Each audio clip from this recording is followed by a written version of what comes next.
रेशों से ऊन तक। ऊन प्राप्त करने के लिए भेड़ों को पाला जाता है। इन भेड़ों के बालों को काट कर और फिर उन्हें संसाधित करके ऊन प्राप्त की जाती है।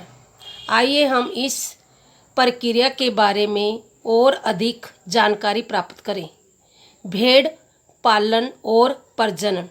यदि आप हिमाचल प्रदेश, जम्मू और कश्मीर, अरुणाचल प्रदेश अथवा उत्तराखंड और सिक्किम के पहाड़ी क्षेत्रों अथवा गुजरात, राजस्थान, पंजाब और हरियाणा के मैदानों की यात्रा करें तो आप गडरियों को भेड़ों के झुंड को चराने के लिए ले जाते हुए देख सकते हैं।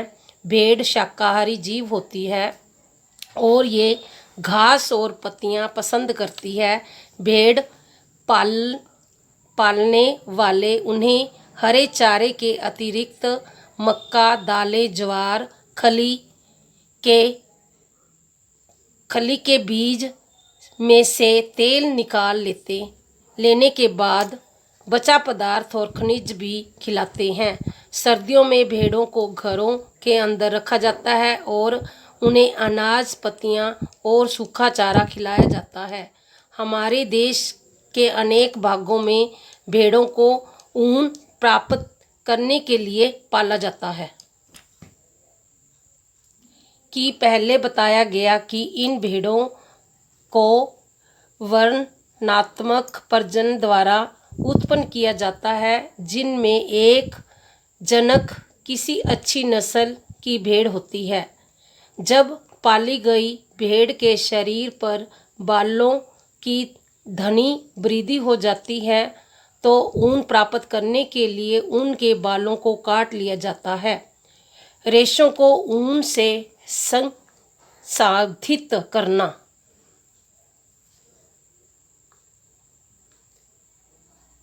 शाल बनाने अथवा स्वेटर बुनने के लिए उपयोग की जाने वाली ऊन एक लंबी प्रक्रिया द्वारा प्राप्त होने वाली उत्पाद होती है, जिसमें निम्नलिखित चरण आते हैं। चरण: भेड़ के बालों को त्वचा की पतली परत के साथ शरीर से उतार लिया जाता है। इस प्रक्रम को ऊन की कटाई कहते हैं। भेड़ के बाल उतारने के लिए उसी प्रकार की मशीन का प्रयोग किया जाता है जैसे नाई द्वारा बाल काटने के लिए प्रयोग की जाती है। अधिकतर बालों को गर्मी के मौसम में काटा जाता है ताकि भेड़ बालों के सुरक्षात्मक आवरण के बिना भी जीवित रह सके। इन बालों से ऊनी रेशे प्राप्त होते हैं। इन्हीं ऊनी रेशों को संसाधित करके ऊन का धागा प्राप्त किया जाता है। ऊन उतारने के समय भेड़ को कोई विशेष कष्ट नहीं होता। चरण दूसरा: त्वचा सहित उतारे गए बालों को बड़ी बड़ी टंकियों में डालकर अच्छी तरह से धोया जाता है, जिससे उसकी धूल, चिकनाई और गंध निकल जाए। इस प्रक्रम को अभिमार्जन कहते हैं। आजकल अभिमार्जन मशीनों की सहायता से किया जाता है। चरण तीसरा: अभिमार्जन के बाद इन बालों को छँटाई की जाती है। रोएदार अथवा रोमिल बालों को कारखानों में भेज दिया जाता है। यहाँ अलग अलग गठन वाले बालों को पृथक किया जा छांटा जाता है।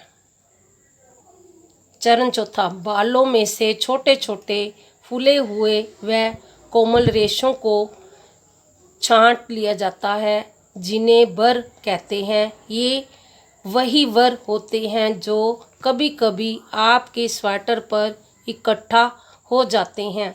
इसके बाद रेशों को दोबारा अभिमार्जन करके उन्हें सुखा लिया जाता है। इस प्रकार प्राप्त उत्पाद ही धागों के रूप में काते जाने के लिए उपयुक्त ऊन होती है। चरण 5: रेशों की अलग अलग रंगों में रंगाई की जाती है, क्योंकि बकरी अथवा भेड़ की सामान्य ऊन काली, सफ़ेद अथवा भूरी होती है। चरण 6। अब रेशों को सीधा करके अच्छी प्रकार से सुलझाया जाता है और फिर लपेटकर ऊन से धागा बनाया जाता है। चित्र 3.8 बी। छोटे रेशों को काट कर ऊनी वस्त्र बुनने के रूप में और अपेक्षाकृत लंबे रेशों को काट कर स्वेटर की ऊन के रूप में उपयोग किया जाता है। रेशम 3.2। रेशम सिल्क के रेशे भी जातव रेशे होते हैं। रेशम के कीट रेशम के रेशों को बनाते हैं। रेशम प्राप्त करने के लिए रेशम के कीटों को पालना रेशम कीट पालन कहलाता है। अपनी दादी माँ, माता जी, चाची जी से अलग अलग प्रकार के रेशे तथा रेशमी साड़ियों के बारे में जानकारी प्राप्त कीजिए। अलग अलग प्रकार के रेशों को सूचीबद्ध कीजिए। इससे पहले कि हम रेशम प्राप्त करने के प्रक्रम का अध्ययन करें, रेशम के कीट के जीवन चक्र के बारे में जानना आवश्यक है। रेशम कीट का जीवन चक्र। मादा रेशम कीट अंडे देती है, जिनसे लार्वा निकलता है, जिन्हें रेशम कीट या इल्ली कहते हैं। ये आकार में वृद्धि करते हैं और जब कैटरपिलर अपने जीवन चक्र की अगली अवस्था में प्रवेश करने के लिए तैयार होता है तो इसे कोशित प्यूपा कहते हैं, जो अपने इर्द गिर्द एक जाल बुन लेता है। यह जाल उसे अपने स्थान में बने रहने में सहायता प्रदान करता है। फिर यह अपने सिरे को एक सिरे से दूसरे सिरे तक अंग्रेजी संख्या 8 के रूप में ले जाता है।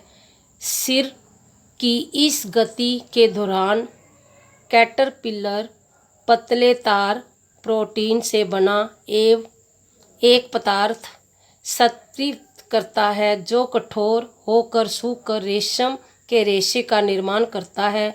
जल्दी ही कैटरपिलर खुद को पूरी तरह से रेशम के रेशों से ढक लेता है। इसी आवरण को कोकून कहते हैं। कोकून का इसके आगे का विकास कोकून के अंदर होता है। जैसे कि चित्र 3.9। रेशम के रेशों को रेशम के वस्त्र बुनने के लिए उपयोग में लाया जाता है। ये चित्र दिया हुआ है। ए नर, बी मादा, सी सूत की पत्ती पर अंडे, डी रेशम कीट, ई कोकून और एफ कोकून में विकासशील कीट। ये चित्र आपको करना है और इस वीडियो को बार बार देखना और समझना है।